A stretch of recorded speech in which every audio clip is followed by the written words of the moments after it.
আজকে ব্যাগের কিছু কালেকশন দেখাবো। প্রথমে বলে নিই, ব্যাগের সাইজ পেয়ে যাবে 28 টু 36, 28 থেকে 36 পেয়ে যাবে, 28, 30, 32, 34, 36। পুরো কালার চার্ট এখানে এসে গেছে। পুরো কালার চার্ট আমি খুলে দেখাবো এক এক করে। কোয়ালিটিটা দেখে নাও, কোয়ালিটিটা কিন্তু অনেক ভালো কোয়ালিটি হবে। এর ব্যাক সাইডটাও দেখিয়ে দাও,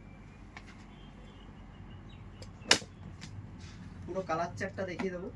28 থেকে 36 পর্যন্ত সাইজ পেয়ে যাবে।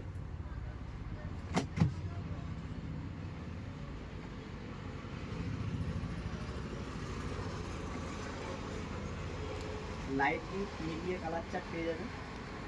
এটা 28 সাইজ আমি খুলে দেখাচ্ছি, সাইজ কিন্তু একদম পুরো প্রপার সাইজ পেয়ে যাবে।